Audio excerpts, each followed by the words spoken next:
Bonjour à tous, bienvenue sur la chaîne de Games of War Studio. Et aujourd'hui on va vous faire une petite présentation d'Oxycat Game. On est chaud. Parti.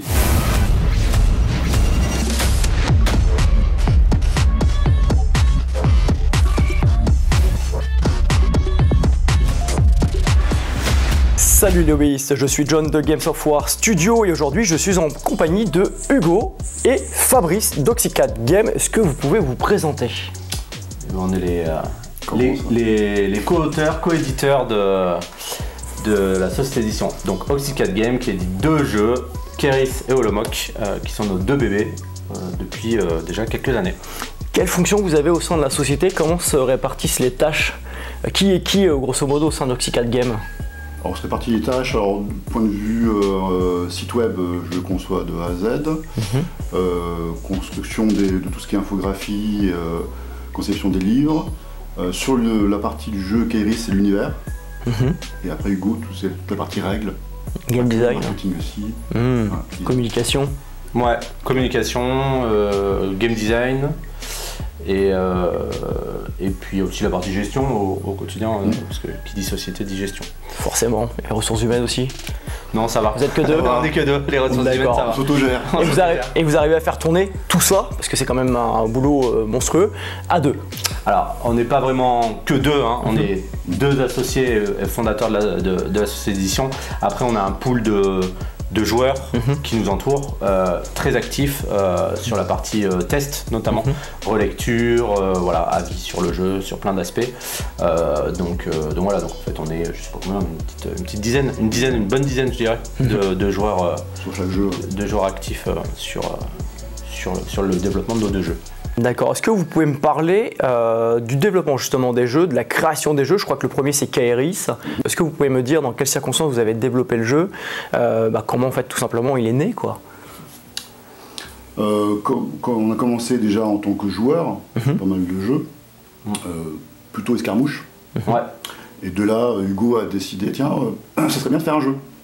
Je dis pourquoi pas.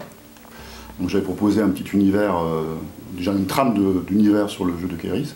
Et puis on est parti, ça c'était en 2016. Ouais, c'était une rencontre d'un univers développé par Fabrice, hein. Il y avait déjà le Royaume d'Argo, les Manuels des Terres, etc. Tout ça était déjà posé en 2016. Et d'une envie de développer un jeu, c'est suite à une partie, moi j'ai fait, c'était 2016, j'avais fait une partie de Donjon Twister. Okay. Que j'ai adoré et je me suis dit waouh, ce système de cartes à action, etc., il faut faire un jeu de figues autour de ça. Et de là on a développé le jeu aussi avec la volonté de, un peu comme tout le monde, de créer notre bébé, notre pépite, de ne pas être pleinement satisfait de ce qu'il y avait sur le marché et de se dire nous on va... La quête du Graal. La quête du Graal, ouais. On va créer le jeu ultime. Essayer en tout cas. Humblement, voilà. Alors des discussions qu'on a pu avoir en off, donc j'ai voulu dire que tu étais compétiteur. Que tu aimes bien le jeu. Tous les deux. Vous avez débuté sur Eden et War Machine pour toi? On s'est rencontrés avec Eden. Rencontré avec Eden. En 2012. Ouais. Tu avais fait le premier tournoi d'ailleurs sur Montpellier. Ouais. Et j'avais participé première fois sans avoir joué. Waouh. J'ai perdu toutes les parties, mais bon. C'est un premier, c'est là, ouais, on est tous les deux compétiteurs. Ouais. Sur Eden, c'est là-dessus qu'on s'est rencontrés. Et après, moi, j'avais fait un peu de War Machine, j'ai fait pas mal de Guild Ball aussi. Voilà, et principalement sur du jeu compétitif, c'était ces jeux-là. On a fait du Alchemy aussi à l'époque, un petit peu. Salut Nico, au passage. Ouais, salut Nico. et voilà. Ok, et donc du coup, si j'ai bien compris, il y a un aspect hyper important dans Keris, dans le développement, en fait, c'est de limiter les flous au niveau des règles, l'interprétation des règles, que ça soit le plus concis, le plus clair possible, et du coup que ça puisse favoriser aussi le tournoi, la compétition, la mise en place rapide. Ouais, tout a été pensé pour... clairement, l'idée, c'était de développer un jeu qui soit pensé pour le tournoi, en tout cas pour l'événementiel, parce qu'après, on peut l'envisager de plein de façons, de manière organisé, on va dire. Donc, déjà des règles... après, on cherche tous le Graal. Pour nous, le Graal, c'est quoi? C'est des règles simples, mais pas simplistes. Tout à fait. On dit tous un peu ça, mais en tout cas, c'était vraiment notre leitmotiv. Et donc, d'avoir un jeu très épuré au niveau de ces règles, mais à la fois hyper riche tactiquement dans les possibilités et dans les choix de jeu que tu peux avoir en cours de partie. Ça, c'était vraiment le plus important. Et aussi avec un système de règles et même de mesures au travers de nos réglettes, etc. Tout est pensé pour qu'il y ait le moins de pinaillage possible, qu'il n'y ait pas d'interprétation possible en cours de jeu. Et le dernier aspect, pas des moindres, c'est voilà pour nos 2 jeux, on essaye de faire en sorte que soit tu peux jouer, on va dire, miser sur la chance, mais si tu as envie de maîtriser l'aléa, tu peux faire ce qu'il faut pour maîtriser l'aléa, notre système de jet de dés le permet, si tu as un bon placement, un bon tempo, etc. Donc voilà, ça permet d'avoir différents niveaux de jeu en fait, soit tu vas un petit peu à la cool, soit tu vas un petit peu en mode un peu plus optimisé, et à ce moment-là, tu vas y gagner à être optimisé parce que le jeu gratifie le beau jeu en fait. Donc clairement en fait c'est un jeu déjà médiéval fantastique et ça s'adresse aussi bien à du compétiteur par l'écriture des règles qu'à du joueur casual et narratif. Ouais. C'est pas après l'écriture des règles, je sais pas, mais en tout cas c'est des jeux tactiques parce que nous on aime se creuser la tête quand on joue, c'est aussi pour avoir un défi intellectuel et sur la table. Donc ça c'est une certitude. Donc de là, ça permet de faire du compétitif pour ceux qui le souhaitent. Et les jeux sont pensés pour même le format de table, quoi. Tout est sur des parties d'1h30 ou 1 heure pour le mock. Voilà, ça aussi, ça permet de faire du jeu organisé assez facilement. Mais à la fois, si tu veux jouer juste une partie de temps en temps, les règles sont pas compliquées. Une fois que tu as fait quelques parties, tu sais jouer. Tu peux soit en jouer en mode détente, le week-end tranquille, en famille. En fait, tu le prends comme tu veux, le jeu. C'est vraiment la dynamique. Est-ce que tu peux me parler du coup de l'univers? Parce que c'est un univers particulier, médiéval fantastique. Oui. On a une esthétique aussi qui est particulière, donc on fera des gros plans sur les figurines, vous pourrez les voir. Exactement. Alors Kéris, c'est une cité en fait portuaire, qui se situe dans un univers en fait où la magie est apparue il y a à peu près un siècle, et des créatures dites éthérées sont apparues. Donc tu en vois quelques-unes ici dans les différents sur le plateau là. Donc tu as des familiers qui vont un petit peu draguer un peu les humains et proposer donc des pouvoirs magiques à ces humains. Une sorte de démon Une sorte de démon familier, effectivement, c'est ça.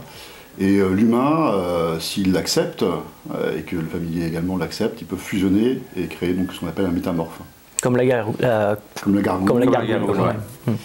Et à côté de ça, il y a aussi des changelins. Donc les changelins, ça peut être des nains, des géants, des trolls. C'est des personnes qui sont... C'est un humain, en fait, à la naissance qui devient changelin. Et il va grandir, et donc il va avoir peut-être des bras en plus, grandir, etc. Et à terme, il peut aussi se transformer parce qu'il contrôle la magie un peu de manière aléatoire. Et à force, il va pouvoir devenir un Ewin, qui devient une sorte de créature type fantôme, par exemple, ou type, je sais pas, des élémentaires, des choses comme ça. Ouais, énergie. Énergie, ouais. Donc ça, c'est 4 types de créatures magiques. Et tout le reste se situe dans la cité où il y a différentes guildes qui, pour des raisons diverses, vont s'affronter de nuit, puisqu'il y a le couvre-feu annoncé par la Lune Rouge, qui est la milice. Et donc ils vont essayer de récupérer des quartiers ou récupérer des ambres, c'est des sortes de pierres magiques. Un peu comme une mafia en fait, qui œuvre uniquement une guilde et qui œuvre uniquement la nuit, quoi. Voilà, en dehors du contrôle. C'est le principe d'incorporation du Moyen-Âge avec des différents métiers qui vont s'affronter. D'accord, merci beaucoup. Et chaque guilde a c'est ça qui est intéressant, je trouve, a son côté clair et son côté obscur. Tu as le côté officiel, notamment, voilà, et tu as le côté obscur. On va prendre, je sais pas, on a le syndicat du Carré d'Or, qui est le syndicat des commerçants de la ville, qui est, c'est la guilde des commerçants, comme n'importe quel syndicat. Et puis après, tu as le côté mafieux, officieux. Tu as la confrérie des bâtisseurs. Donc là on est sur les bâtisseurs de la ville avec le côté syndic officiel aussi, et puis après tu as la loge secrète avec les golems, etc. Et toutes les guildes sont construites comme ça. Comme dans la vraie vie, quoi. Comme dans la vraie vie, exactement. Donc on est vraiment sur cette dualité de positionnement sur chaque guilde, et ça se retrouve aussi au niveau des figurines, c'est-à-dire que chaque guilde, tu vas avoir, on va proposer à la fois des personnages du côté lumineux, on va dire, et du côté obscur de chaque guilde. Et voilà. Et ta possibilité dans le gameplay, en fait, de jouer soit plus lumineux, soit obscur, soit métisser les deux? Oui, alors en termes de gameplay, ça se ressent pas forcément au niveau des profils. D'accord. Mais oui, tu peux mixer. De toute façon, dans Kéris, le principe, c'est qu'il n'y a pas de système de points. Donc en fait, tu joues un nombre de figurines en fonction du format de jeu, et tu prends les figurines que tu veux. Le côté lumineux, comme tu dis, et pas forcément les créatures magiques, c'est le côté obscur, les humains, c'est le côté lumineux. C'est un mélange de tout, parce que les créatures éthérées vivent comme tout citoyen dans la cité. Donc ils ont aussi une part de bon ou de mauvais, quoi. D'accord, donc en fait c'est pas un truc manichéen, quoi. C'est plutôt 50 nuances de gris. Ouais, c'est assez subtil. On commence à lire un peu les flots de chaque perso. À chaque fois tu dis non, finalement c'est pas forcément gentil. Ouais, on est vraiment sur la vie d'une cité avec ses secrets, ses manigances politiques. avec toute cette magie qui est venue remettre en cause tout l'équilibre passé et qui amène des jeux de pouvoir, des jeux d'intérêt, des questions de richesse, etc. Beaucoup de choses autour de cette ville-là. Et donc il y a beaucoup de choses qui se passent pour des notions de pouvoir et de conquête, tout simplement. J'ai ouï dire donc qu'un livre sur le lore va sortir, parce que c'est un univers que tu as développé. Oui, exactement. Vous allez avoir donc bientôt, en théorie, un livre sur le lore. Est-ce que tu peux en parler? Alors il y a déjà un livre de fluff, de lore sur les personnages. À chaque fois qu'on sort une figurine, il y a une histoire qui est associée. Donc on a fait un recueil, il y a à peu près 2 ans déjà. Ouais. Et là on est en train de construire le livre de fluff, de lore sur l'univers de Kéris, qui explique vraiment toute la partie magique, comment vivent les créatures avec les humains, comment les cités aussi s'affrontent. En fait c'est un peu, tu aimes bien Tolkien je crois, et Tolkien en fait il y a une vision aussi contemporaine en fait, sur ce qu'il a créé. Et là c'est un peu la même idée, c'est que derrière en fait un ancien monde qui va affronter un nouveau monde, et donc il y a quelque chose qui s'effondre, quelque chose qui se recrée derrière. D'accord.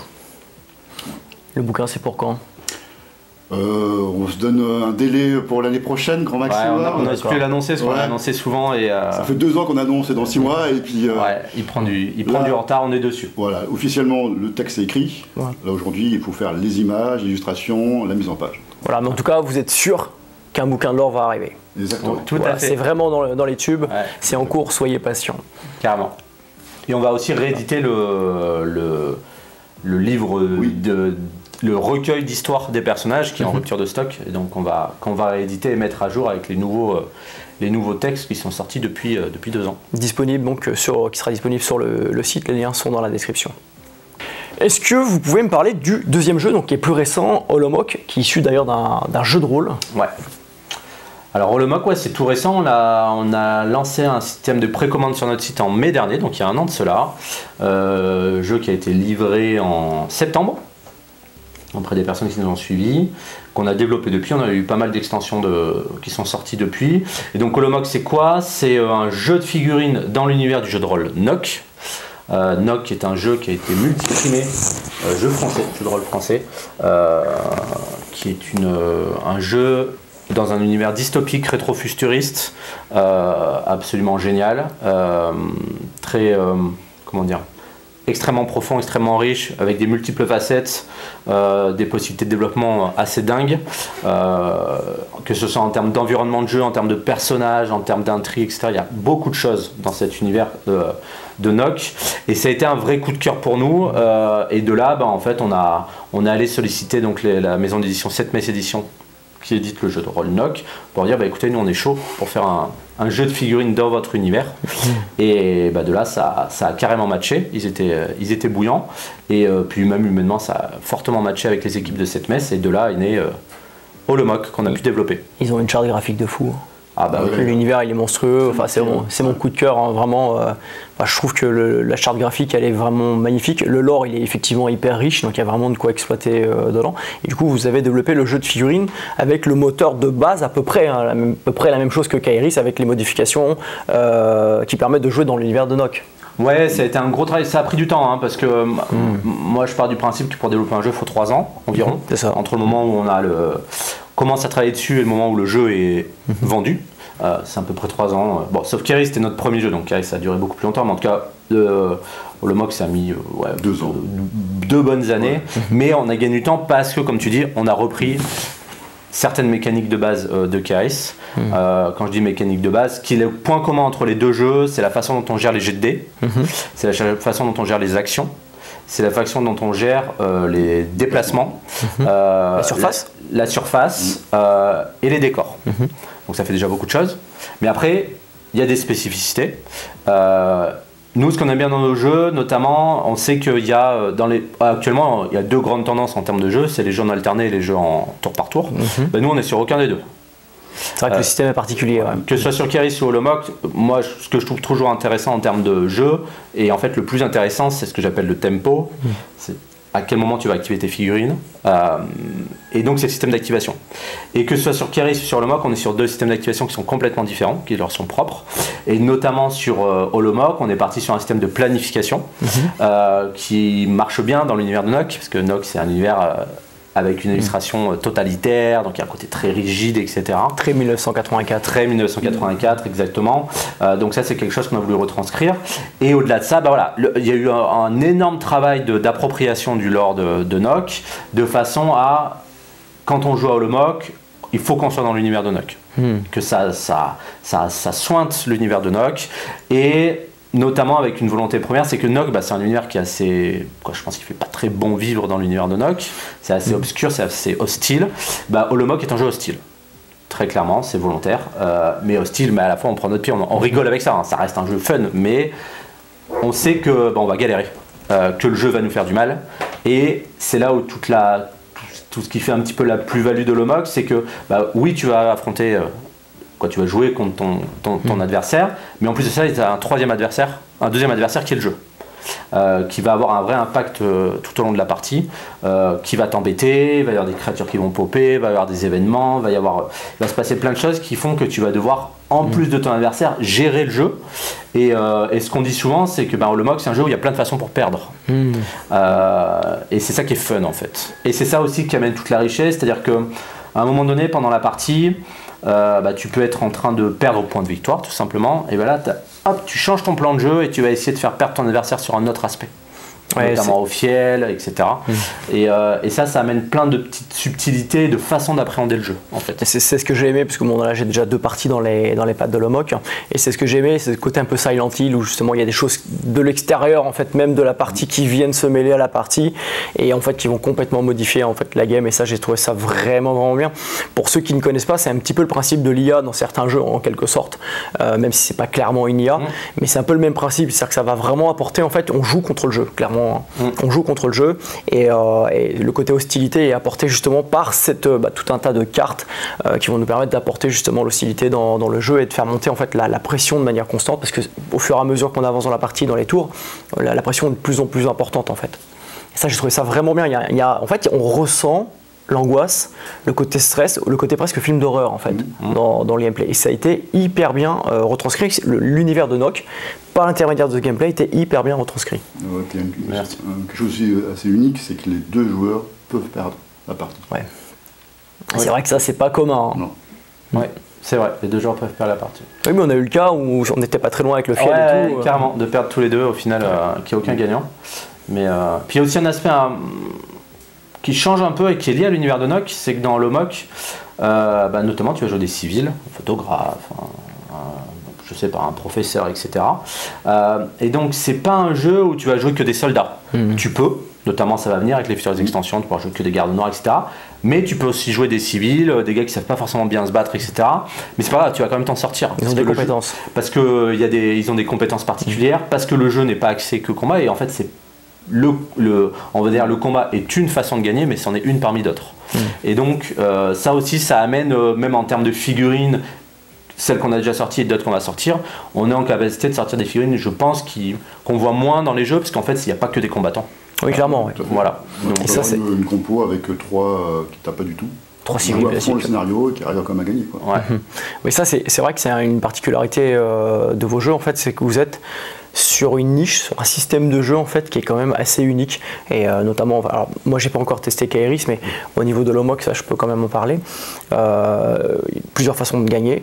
C'est pas un jeu de poutre. On peut gagner par la poutre, mais c'est pas forcément un jeu de poutre. Ça aussi, c'est quelque chose qui fait la différence. C'est-à-dire qu'en fait, il y a des gens qui aiment jouer pour poutrer, mais ça veut pas dire que vous allez gagner. Et inversement, il y a des gens qui n'aiment pas jouer simplement pour poutrer. Et là, vous pouvez gagner de plein de manières différentes. Et en plus, vous n'êêtes pas obligé de jouer des grosses brutes, des gros guerriers, etc. et tout, parce que vous avez, en fait, aujourd'hui, à l'heure actuelle, je sais pas, il y a combien de figurines de sortie pour Holomock ? 12. 12, ouais. Il y a déjà 12 figurines de sortie, donc il y a quand même pas mal de figurines pour jouer, varier vos compositions. Et ça vous permet vraiment de jouer de tout, et pas uniquement du combattant, du guerrier. Et ça aussi, je pense que sur un terme d'approche, c'est quelque chose qui est hyper intéressant pour des gens qui sont un peu rebutés par jouer du G.I. Joe contre du G.I. Joe, quoi. On a quelque chose d'hyper intéressant ici. Et au niveau de la charte graphique, on est sur la charte graphique de Nock, puisque vous avez utilisé l'intégralité, ne serait-ce que sur les cartes, toutes les cartes sont différentes, les illustrations, les figurines sont vraiment issues du monde de l'univers de Nock.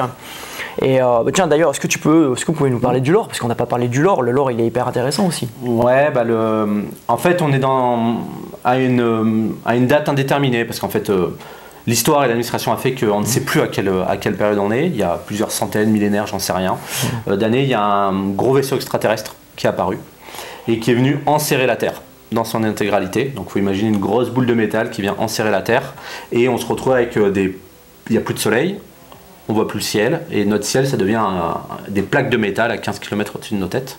De là on imagine toute l'angoisse, tout le désordre que ça a pu mettre en place au niveau des équilibres géopolitiques internationaux. Imaginez déjà quand il n'y a plus de PQ. Alors, imaginez ça quoi. Ouais, exactement. En fait, cette vaisseau extraterrestre qui se fait appeler l'artefact a fait valoir par le biais de certains de ses émissaires que en fait il est là pour sauver l'humanité d'une menace extérieure, donc il viendrait de l'espace, donc c'est pour ça qu'il vient créer une coquille autour de la Terre et qu'il est là pour le bien de l'humanité. De là s'est mis en place une administration totalitaire supranationale qui fonctionne autour de 7 ministères, un truc très Orwell. Voilà, et qui régit la vie des hommes et des femmes sur Terre, qui eux-mêmes se sont reclus et fortifiés dans des villes fortifiées qu'on appelle des blocs. Parce que de l'artefact, même s'il dit qu'il est là pour le bien-être de l'humanité, il y a des bestioles qui sortent. Il y a ce qu'on appelle les autres, il y a une multitude d'aliens, de bestioles, des trucs vraiment pas cool, ce qui fait que en dehors des villes, il faut imaginer un univers très post-apo, complètement horrifique, quand il fait pas bon d'être en dehors des blocs.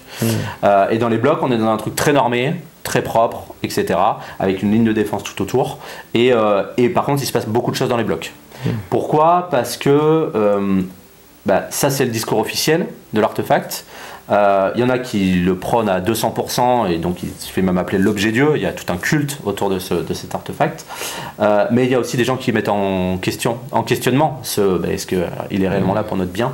Et donc il y a des groupes de résistants qui se forment. Il y a des mafias, il y a la pègre, il y a une multitude d'intervenants qui vont aussi avoir des jeux de pouvoir. On est dans une cité, comme toute cité, il y a des jeux de pouvoir, des jeux d'interaction, etc. Il y a des secrets. Nock est un jeu à secret. Donc là, je raconte qu'une partie pour pas spoiler ceux qui voudraient faire le jeu de rôle. Mais en fait, voilà, à partir du moment où on comprend ce que c'est que l'artefact, qui se cache derrière l'artefact, etc., on est sur un univers avec une possibilité d'extension qui est complètement dingue. Et voilà, on est dans cet univers-là, et c'est ça qu'on a essayé de retranscrire dans le jeu, que ce soit au travers des ministères, de l'interaction avec l'artefact, du fiel, qui est une notion, parce que les gens deviennent corrompus du fait de... C'est quelque chose qui coule, le noir, qui coule et qui corrompt les gens. Ils deviennent fous, ils deviennent violents, etc., du fait de l'interaction avec l'artefact. Et tout ça aussi, Nock, ça veut dire nuit en tchèque, parce que oui, le cadre principal du jeu, c'est Prague. En tout cas, c'est Prague et sa banlieue, qui est le bloc principal. Et Olomouc est une ville de la banlieue de Prague, qui est une ville qui existe réellement, qui s'appelle Olomouc, en République tchèque. Et donc, on est en République tchèque, à proximité de Prague, et de nuit. Parce qu'en fait, qui dit artefact, il n'y a plus de soleil. Donc, l'artefact maintient une lumière ambiante, mais qui reste une lumière ambiante d'ambiance, entre guillemets. Donc il faut imaginer cette ambiance très sombre, moi j'ai un film que j'ai beaucoup aimé et dont je parle souvent, c'est Dark City. Moi visuellement je vois Dark City, le film Dark City, quand je pense à Nock en termes d'ambiance. C'est ultra immersif, vraiment. Moi, je trouve que c'est ultra immersif et honnêtement, pour avoir vu le livre de jeu de rôle, avoir regardé pas mal de vidéos sur internet pour m'être renseigné sur l'univers et d'avoir vu en fait le tapis, les figurines, l'ambiance qui est créée sur la table, je trouve que c'est hyper bien retranscrit en fait. Vous avez fait vraiment un super boulot à ce niveau-là et je pense que c'est plus difficile en fait de partir d'un univers connu, de la réadapter que de créer un univers quelque part parce qu'il faut vraiment coller en fait à l'esprit, à la DA, à l'esprit aussi en termes de lore, et retranscrire un système de jeu qui colle aussi au système du jeu de rôle, en fait, à l'esprit et au lore du jeu de rôle, c'est hyper compliqué. Je pense que c'est quelque chose, c'est un pari, en tout cas, de ce que j'ai vu à mon niveau, c'est un pari qui est réussi, vous avez fait vraiment du très bon taf. Merci beaucoup. Merci. Alors, malgré tout, c'est pas des moindres, on a la chance d'être en partenariat très resserré avec cette Metz Édition. Notamment avec Mickaël qui est l'auteur principal on va dire de Nock, et ce qui fait que déjà en termes de direction artistique c'est cette Metz Édition qui garde la main sur toutes les nouvelles sorties, donc ça c'était un vrai parti pris depuis le début, donc il y a une vraie cohérence d'ensemble et tout est imbriqué, c'est à dire que ce qui est créé en termes de personnages, d'univers, etc. et bien sûr validé par NOC, mais surtout intégré au niveau du jeu de rôle. Et donc toutes les futures sorties, tout ce qu'on sort, etc. est en lien avec NOC, parce que NOC c'est un jeu de rôle qui vit, il y a des extensions qui arrivent, il y en a plein, et donc tout est imbriqué. Et donc ça permet aussi d'avoir cette cohérence d'ensemble sur le jeu vis-à-vis du jeu de rôle. Ce qui fait que vous allez avoir d'autres factions qui arrivent, par exemple j'ai entendu parler de la Garde Noire, des Tziganes, etc. Et c'est en complète corrélation avec l'évolution en fait, du jeu et le développement de NOC derrière. Ben en fait, là tu as une extension, une grosse extension, un gros bouquin là, qui va sortir, qui a été financé pour NOC, et qui va introduire le blocos des bêtes, donc qui est une garnison de Garde Noire, qui va introduire les caravanes tziganes, qui va introduire la pègre, moldave, etc. Et ça, c'est des factions qu'on va proposer. En même temps que la sortie, donc c'est en cours là, de développement. Et ça c'est un élément qu'il faut vraiment mettre en avant, ce qui veut dire qu'en fait c'est pas un one shot, c'est un truc en fait qui va durer, s'étaler dans le temps en partenariat donc avec les développeurs, avec cette messe. Ouais, cette messe édition. Ouais. Avec cette messe édition dans le temps, parce qu'en plus c'est un univers qui est ultra riche, donc ça veut dire que c'est quelque chose, si vous commencez par exemple au LOMOC, c'est quelque chose qui va se développer de manière exponentielle si je puis dire. Ouais, et puis je pense que l'intérêt aussi c'est que c'est un univers qui se veut ludique au travers de plusieurs supports, et donc ça je pense on aime ça aussi, hein. C'est-à-dire qu'aujourd'hui si on aime l'univers de NOC, on peut jouer au jeu de rôle, on peut jouer au jeu de figurines, il y a le jeu de plateau qui va sortir, Dictat, donc voilà on commence à avoir plusieurs supports, et donc on peut commencer à grappiller du NOC un petit peu de différentes façons, et ça c'est super intéressant. Et puis il y a un truc aussi qui se fait de plus en plus dans le jeu de rôle aussi, maintenant que vous avez les figurines, vous pouvez utiliser les figurines faites par aussi 4 Games pour jouer au jeu de rôle en fait. Complètement. Voilà, donc c'est complètement permuttable puisque ce sont les personnages issus du jeu de rôle en fait, donc c'est la charte graphique, tout correspond en fait. C'est la volonté aussi d'utiliser les mêmes termes aussi que le jeu de rôle. Donc c'est un avantage parce qu'on est dans l'immersion. Après l'inconvénient c'est qu'il faut comprendre les mots. Le vocabulaire qui est particulier comme rouage pour figurines, etc. Agenda pour les scénarios. Ça permet de faire le parallèle entre un joueur de jeu de rôle qui veut essayer le jeu de figurines ou inversement. C'est vraiment bien en fait d'avoir récupéré le wording parce qu'effectivement comme ça si vous passez de l'un à l'autre vous n'êtes pas perdu quoi. Après c'est un wording qui est particulier mais on va en parler dans d'autres vidéos mais voilà ça vous permet aussi, ça renforce l'immersion dans l'univers de l'OMOC et donc de NOC. Tout à fait. NOC c'est le terme français, normalement c'est NOC. Pour la nuit. NOC. C'est histoire d'être puriste. Voilà. C'est comme Noche. Sauf qu'en fait, il y a le H et le E qu'on sautait. Voilà. Tout à fait. Et pour revenir sur les figurines, c'est vrai que, notamment dans le starter, les 6 personnages du starter, c'est les 6 personnages prétirés du jeu de rôle. L'archétype. Donc on est vraiment complètement imbriqué en termes de jeu. Chose importante aussi, tu parlais de la direction artistique, qui on est d'accord, elle est folle et puis très singulière. Je pense que c'est aussi ça qui nous a plu aussi, c'est qu'aujourd'hui dans le milieu du jeu de figurines, à notre connaissance, il n'y a pas de jeu de figurines avec cette patte. Non, pas du tout. On est sur quelque chose d'assez atypique. Et on a la chance de pouvoir continuer à travailler avec tous les illustrateurs qui travaillent sur le jeu de rôle et qui nous suivent sur le jeu de figurines. Donc voilà, on a des illustrateurs de renom qui vont continuer à travailler avec nous sur le développement de l'OMOC. À présent, est-ce qu'on peut parler de vos starters, de vos figurines? Donc j'ai ouï dire que vous êtes une entreprise française qui favorise beaucoup aussi le travail en France. Est-ce qu'on peut parler de tout ça? Ouais. C'est très simple, on les a devant nous là. Ça c'est les 2 starters, 2 joueurs pour chacun de nos jeux. Donc tu parlais de production, ouais, c'est du produit 100% français, de la boîte aux cartes, aux figurines, etc. À part les tokens cartons qui sont fabriqués en Belgique, voilà, mais sinon on est vraiment sur du produit local. C'est ça, francophone. Et l'idée c'est que nos starters, ce sont des petits starters qui correspondent à notre format de jeu. Donc en fait on est sur des starters, ils sont à le starter case est à 69 € et le starter Le mock est à 68,50. C'est carrément abordable. Hein. Sachant que c'est des starters 2 joueurs et on est au format officiel. C'est pas des pseudo-starters pour démarrer. En fait, dedans, il y a de quoi jouer au format officiel du jeu pour 2 joueurs. Grosso modo, c'est pas une arnaque. C'est pas t'achètes ça et que tu dois racheter 10 figurines derrière pour jouer vraiment. Quoi. Tu joues directement avec ça, tu es au bon format. Et pareil pour le mock d'ailleurs. Ouais, exactement. Avec tout le matériel de jeu, il y a tout dedans. Tu m'as dit 69 et 68. 50, donc grosso modo, si on arrondit à 70 balles, aujourd'hui, vous avez un starter avec tout le matos dedans. En fait, clairement aujourd'hui il y a très peu de boîtes qui proposent en fait un starter pour démarrer et un vrai starter qui vous permet de démarrer à 2 joueurs complètement quoi. Tout à fait, c'était vraiment le parti pris. C'est aussi quelque chose qu'on peut faire, qu'on peut se permettre de faire parce que du fait de notre format de jeu, nous on est sur ce qu'on appelle de la micro-escarmouche, déjà du fait du plateau de jeu. Alors sur Keris il y a 2 plateaux de jeu, il y a un plateau en 60 cm qui est le format escarmouche, et on a le format Rix, qui est un plateau de jeu de 41 cm de côté. C'est génial ça. Qu'on a repris sur Holomoc. C'est génial. En fait, l'encombrement, en fait, c'est juste génial. Vous avez peu de place chez vous, vous pouvez jouer. Comme tu disais, ça tient dans une boîte à chaussures. Ouais. C'est juste génial. En plus, honnêtement, on ne perd pas en qualité de jeu parce que très souvent, on a l'impression que quand on est sur des petites surfaces, on va vite arriver au contact, ça va vite se finir. Et en fait, pas du tout. En fait, on garde quand même une vraie profondeur dans le jeu grâce au gameplay, aux différents gameplays qui sont faits. Et voilà, vous avez peu de place chez vous, vous vivez dans un petit appart, pas de problème, quoi. Ça prend vraiment pas de place, quoi. Et c'est ça qui est hyper intéressant. Vous allez en voyage. Moi, je parlais de mon cas en off. On parlait, on fait beaucoup de road trip avec la famille. On met ça dans le fourgon, top, et on peut s'arrêter à la montagne. On pose notre petite table de camping, on joue dessus, c'est fait, quoi. Et ça, c'est vraiment hyper bien pensé, hein, franchement. Il y avait cette question encombrement et puis aussi cette réalité que quand on joue, en fait, tu prends n'importe quel jeu, en fait, l'action elle se passe où? Elle se passe pas sur des surfaces comme ça. Tout à fait. L'action elle se passe comme ça. Donc nous, en fait, on a supprimé, on va dire entre guillemets, le tour d'approche avec tout pour se concentrer sur là où se passe l'action. Et donc en fait, en termes de surface de jeu, on joue sur quasiment les mêmes surfaces que les autres, sauf qu'en fait le tapis n'a pas besoin d'être plus grand dans les faits pour profiter du gameplay. Du fait du nombre de figurines aussi, hein, très clairement, parce que Keiris on joue à 4 ou 5 figurines par joueur, Holomoc c'est 3 figurines par joueur, donc c'est aussi ça qui permet d'avoir le petit plateau, mais comme tu le dis, sans perdre en qualité, surtout que nos deux jeux c'est des jeux de placement, c'est des jeux de déplacement, donc des gestions de ressources, mais la taille du plateau n'empêche pas toute cette notion de tactique, de placement, etc. Et je dirais même en fait que on joue en fait dans la mécanique de précision là, parce que la surface étant plus petite, le moindre choix, le moindre placement va être crucial, alors qu'effectivement dans un plateau plus grand ça peut être dilué, donc ça ajoute aussi à la valeur du gameplay, au main game, et c'est hyper intéressant. Là on est sur 4 figurines par personne, Holomoc donc sur 3. Ouais. Là mode multijoueur. Oui.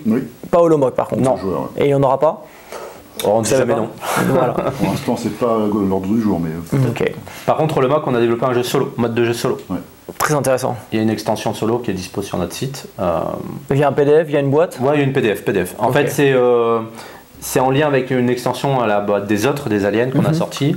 Et en fait, on peut choisir d'affronter les autres qui sont gérés par l'IA, gérés par le jeu. Super ça. Voilà. C'est quelque chose aujourd'hui qui est de plus en plus demandé en fait, le jeu solo. Hein.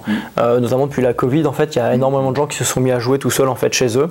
Et effectivement, dès que nous on sort un jeu, on a 52 jeux au centre bid. Dès qu'on sort un jeu, qu'on présente un jeu, la première question dans les commentaires qui apparaît, c'est est-ce qu'on peut jouer en solo? D'accord. Donc c'est quand même quelque chose qui est hyper important aujourd'hui. Là au niveau de la composition, donc il n'y a pas de points ni à Holomoc, ni à Keiris. Comment ça fonctionne? Alors là sur Keiris, la compo elle se fait donc 4 figurines. On t'impose juste le choix d'une créature magique, un éthéré, et après tu choisis ce que tu veux. Donc en fait c'est plutôt libre, vous pouvez mixer les factions? Ou non, tu es obligé de jouer dans la même faction? On a des figurines qui sont double faction, mais il n'y a pas, non, après c'est vraiment un jeu guild contre guild. D'accord. Et au niveau de l'Holomoc? Pareil, pas de valeur. Alors, il y a une sorte de valeur en point parce que chaque figurine a une valeur de rang, rang 1, rang 2, rang 3. Et en fait, quand tu fais ta compo, tu dois prendre un rang 1, un rang 2, un rang 3. En lien avec la faction que tu as choisie, toujours pareil. Mais il y a des systèmes on est sur une cité où voilà, les alliances peuvent se défaire, se refaire, etc. Donc les personnages peuvent être amenés à jouer dans différentes factions. Donc il y a beaucoup de possibilités de compo. Et là actuellement une cinquantaine de figurines, non, pour Keiris. Et là donc vous en avez 12 et vous avez 2-3 starters qui vont arriver en plus. On a 12 figurines en cours de développement. Voilà, donc ça fera 24 d'ici la fin de l'année, c'est ça à peu près. L'année prochaine. Ouais, je pense que les 12 elles sortiront pas d'ici la fin de l'année parce qu'en termes de planning ça tiendra pas. Notre objectif c'est à minima 2 nouvelles boîtes, 2 personnages, qu'on a d'autres trucs en cours de développement qui sont pas des figurines pour le jeu. Mais 2 à 3 2 boîtes de façon réaliste, 3 boîtes je sais pas, d'ici la fin de l'année, puis sinon ce sera début d'année 2026. Voilà, donc en sachant que le jeu a à peine un an, puisque du coup c'était septembre l'année dernière, préco en mai l'année dernière, donc en fait c'est tout récent, donc il y a quand même une bonne rejouabilité aujourd'hui avec les 12 figurines, plus les 12 qui vont arriver derrière, ça permet quand même d'avoir une belle rejouabilité, quoi. Surtout qu'une compo c'est 3 figues, donc tu dis 12 figues, mais en fait c'est une compo c'est 3 figues, plus le système d'équipement, tu seras sûrement amené à évoquer si tu fais des vidéos sur le jeu, fait que y a déjà aujourd'hui, en tout cas nous on considère et on joue beaucoup qu'il y a plein de possibilités de compos, c'est sympa en termes de construction de liste, etc. Rien qu'avec le starter en fait, tout simplement. Tu as un ajout en plus avec des équipements aussi que tu peux répartir sur tes figurines. Qui permet de moduler les équipes en fonction et de changer vraiment la composition. Ouais, c'est vrai qu'il y a une vraie. Je l'ai vu sur les 2 parties qu'on a faites. C'est que la première, on l'a faite sans équipement. La deuxième, on a ajouté des équipements. Et dans le choix des équipements, puisque j'avais pas beaucoup d'équipements, je crois que j'avais 6 équipements au choix avec les autres. Rien qu'en fait, dans la manière dont tu vas agencer tes équipements en fonction de ta team, ton équipe, ça peut changer complètement ton gameplay en fait. Et ça, c'est hyper intéressant parce qu'il fait que vous avez une grosse jouabilité avec très peu de figurines en fait. Je pense même que l'idéal, de commencer avec le starter comme ça, le temps de poncer le starter et de tester toutes les possibilités. Ah oui, il y a du temps. Oui, oui. Clairement, tu disais comment est-ce qu'on démarre sur nos jeux, un starter, c'est très bien. Starter, et nous, parce qu'on aime bien le beau matos, je dirais un tapis. Parce qu'on s'est embêté, on a pris plaisir à faire des jolis tapis, à bosser, à mettre, à faire je pense des tapis qui d'un point de vue visuel, ont leur impact et surtout qui sont pensés de façon très discrète. Tous les emplacements d'objectifs, de missions, etc. sont intégrés sur les tapis. Est-ce qu'il faut que j'ajoute à ma table? Oui, tout à fait. Tout à fait. Un petit point qu'on n'a pas abordé. Moi je suis joueur de Mordheim depuis 99, je continue de jouer à Mordheim, je suis aussi administrateur sur le forum Mordheim France, un grand fan de Tuomas Pyrinen, et je crois qu'il y a un petit hommage à Mordheim là derrière, ne serait-ce que dans la police, le corbeau, etc. Est-ce que vous pouvez m'en parler? C'est Hugo qui est très fan de jeux de Mordheim, et quand on s'est posé la question de mettre la mascotte pour le jeu Kéris, on avait fait le corbeau, on s'est dit bon allez, on va faire l'hommage. Ouais, plus le logo, c'est un hommage grossier entre guillemets parce qu'il est visible, mais voilà, on est sur une grosse dédicace de Mordheim. Moi j'ai comme beaucoup adoré Mordheim à l'époque, qui était on va dire je pense le premier jeu d'escarmouche auquel j'ai pu jouer, et qui est sorti d'ailleurs peut-être, ça fait déjà quelques années, et donc c'est une grosse dédicace à un jeu qu'on a apprécié, et ça se retrouve au travers aussi certaines figurines de Kéris. Il y a des petites dédicaces à Mordheim aussi, même si on est pour le coup sur un jeu qui est en termes de type de jeu, ça n'a rien à voir avec Mordheim. Parce que là, la 3D n'est pas prise en compte contrairement à Mordheim. C'est un autre type de jeu. C'est aussi Mordheim, c'est aussi un univers, on va dire grimdark, c'est la tendance du moment. Nous c'est pas Kéris, on est sur un jeu très lumineux plutôt. Mais voilà, il y a quand même une grosse dédicace à ce jeu qu'on a adoré et qu'on adore toujours, qui est toujours une référence dans le milieu du jeu de figurines. Donc, petit clin d'œil à Tuomas Pyrinen et puis à toute l'équipe qui ont développé Mordheim à l'époque. Ouais, gros. Waouh, quel travail. Comment on vous trouve, vos réseaux, les réseaux sociaux? Alors, vous pouvez nous retrouver sur notre site internet, oxycat.com, Oxycat avec 2 C. D'ailleurs, Oxycat, c'est quoi? Alors, donc il y a Oxy pour Occitanie, donc c'est la région où on se situe, à Montpellier, et Cat pour le chat, et Oxycat aussi, c'est un nom de race de chat, avec un C en moins. Passionné de chat. Et le logo, c'est un chat avec un D. Voilà. Et dans le D, tu vois le chiffre 3 et 4, qui est le département où on est. D'accord. Ouais, beaucoup de petits clins d'œil. Petits clins d'œil partout. C'est bien. C'est amusé. Donc voilà, on peut nous retrouver sur notre site, et puis après, bien sûr, on a un Discord. Très actif. Très actif. Où dès que vous rentrez, il y a des joueurs qui sont prêts à vous répondre à toutes les questions. Plus de 400 personnes, ça aussi c'est important en fait d'en parler. C'est-à-dire que vous n'êtes pas sur un jeu où les gens sont isolés. Il y a 400 personnes sur leur Discord. Donc c'est pour vous dire, Warcry de Warhammer, le Discord ils sont 250. C'est juste pour vous donner un ordre d'idée. Donc n'ayez pas peur de vous lancer dans le jeu. Vous allez avoir dans les jeux, parce que vous allez forcément trouver quelqu'un dans le secteur par chez vous. Et en vous rapprochant, en venant sur Discord, vous allez communiquer avec tout plein de gens qui vont vous guider d'ailleurs. Exactement. Donc le lien Discord, vous le trouvez sur le site, en haut du site ou tout en bas. Et après, bien sûr, vous le trouvez sur Insta ou Facebook. Ok, c'est le plus actif, ça reste Discord. Ah oui, clairement. Discord, ouais, tout à fait. Voilà. Insta, vous postez toutes les nouveautés, j'ai vu. Exactement. Facebook et Insta sur les nouveautés, tout à fait. Toutes les news, régulièrement. Et le site internet est hyper propre, honnêtement, hyper ergonomique et tout. Il y a une belle mise en page et tout. Il y a pas mal de documents aussi en accès libre, des PDF et autres. Oui. Vous pouvez télécharger dans la... Le livre de règles, en téléchargement. Il y a des liens vers quelques vidéos également. Et puis après, vous trouvez des petits goodies ou le référentiel. Vous trouvez aussi le mode solo, le mock. Et Kéris, pareil, vous trouvez aussi plein de... tout le lore de Kéris, il y a beaucoup de choses, on y met beaucoup de choses, la galerie de figurines. Base de données aussi, pour voir toutes les cartes profil. Ouais. Bon, il y a de quoi faire. La personne qui veut commencer le jeu avant d'acheter peut regarder les règles, donc c'est accessible. Exactement. Voilà, donc ça c'est aussi un truc qui est bien, c'est que vous avez les règles en gratuité téléchargeables. Et donc ça vous permet de vous faire une idée un petit peu sur le jeu, quoi. Tout à fait. Voilà, écoutez, merci pour cette petite présentation de vos univers, de votre société. Je tiens à préciser d'ailleurs au passage que je l'ai fait de manière volontaire, on s'est rencontrés de manière volontaire. Je ne suis absolument pas rémunéré pour faire de la publicité ou quoi que ce soit et tout dessus, c'est vraiment par pure passion parce que j'aime beaucoup leur jeu, j'aime beaucoup ce qu'ils font. Et en plus, quand c'est du 100% français, il faut le soutenir, clairement. Hein, on fait la petite entorse sur le truc belge, mais c'est presque français. Et donc voilà, donc je voulais, c'était une manière de vous remercier pour votre travail, la qualité de votre travail, les univers et les jeux hyper immersifs que vous développez. Donc voilà, c'est une manière de leur rendre hommage et de leur donner un peu de visibilité. Merci à toi. Ouais, un grand merci à toi, c'est précieux pour nous cette visibilité, on t'en remercie. Eh bien merci. On va évoluer sur la chaîne avec des rapports de bataille assez rapidement. Dans un premier temps le MOC, suivi de Kairis. Donc n'hésitez pas à vous abonner, à commenter, à liker si la vidéo vous a plu. N'hésitez pas à aller voir sur leur site, les liens sont dans la description si vous voulez vous renseigner autour de ces jeux. Vous vendez en direct, ça c'est un truc qu'on n'a pas dit, mais vous vendez en direct, c'est-à-dire qu'aujourd'hui il n'y a plus d'intermédiaire, à part de gens qui ont encore un peu de matos, mais il n'y a plus d'intermédiaire. Vous pouvez acheter directement ces jeux sur leur site. Voilà, donc n'hésitez pas à aller regarder leur boutique sur leur site. Et puis, vous voulez ajouter quelque chose? Juste tout est bon. Merci, et plaisir de voir de nouveaux joueurs. Ouais, au plaisir de vous retrouver dans la communauté. Et bien voilà, et donc on vous dit à bientôt les hobbyistes. Ciao tout le monde.